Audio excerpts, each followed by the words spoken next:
বাড়ির ছাদের পাইপ লাগাতে গিয়ে প্রতিবেশীর সঙ্গে ঝামেলায় জড়িয়ে পড়েন আবু রায়হান শেখ।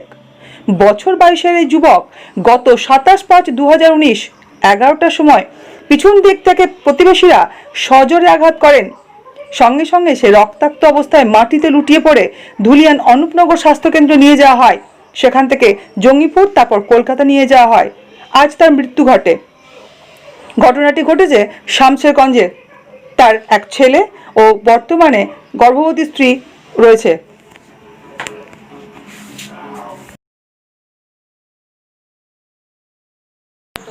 ঘটনাটা ঘটলো কি করে, আমার দেওয়ার একটা পাইপ লাগা ছিল।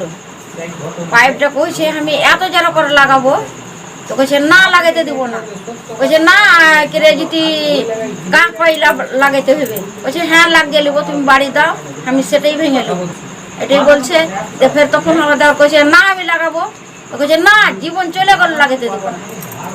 এটা তো হলো গেল, কিন্তু ওই হাত দেওয়ার দেখাইতে ওদিকে দিয়ে হাত দেওয়ার টুটিকে চিপা ধরলে। কে ধরলো? খালেক। আচ্ছা আচ্ছা। খালেক টুটি চিপা ধরলে, তবু ওকে মারলে না। ওকে তো মারলে না, ওকে বড় কহে ধরলে না। ধরো যে উপরে ইয়ার প্রেশারের রুগী, ওকে যদি ধরে তো মারা যাবে, ওই লেগে ধরলো না। কিন্তু ওই সমস্যা হইতে হইতেই কিন্তু আজকে আমার ছেলেটা এলো রায়হান, আবু রায়হান এলো। কইছে কি হলো কাকি? তো কিছু লাগে বাপু, এতখানি তোমার পাইপ লাগিয়েছে। সেই পাইপ লাগে তাহলে ওই ছেলে ফের এনকে টুপি মেরে দেখতে লাগলো। কইছে আব্বা এরকম করে বলতে লাগলো।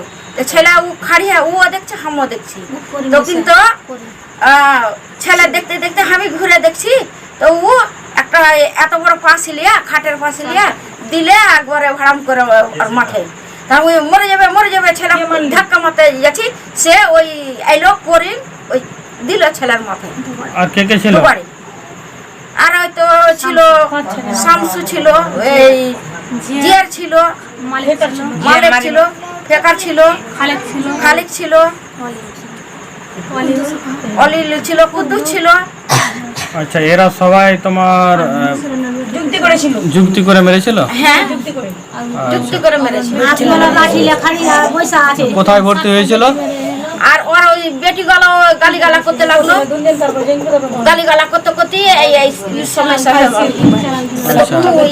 ছিল না। আজকে তো আবু রায়হান মারা গেছে। আজকে আবু রায়হান মারা গেছে। আচ্ছা আচ্ছা, ঠিক আছে। যে কোনো ধরনের বিজ্ঞাপনের জন্য যোগাযোগ করুন আমাদের সঙ্গে। আমাদের হোয়াটসঅ্যাপ নাম্বারগুলি হলো 9735650111, 9382184104, 9153699272। বিস্তারিত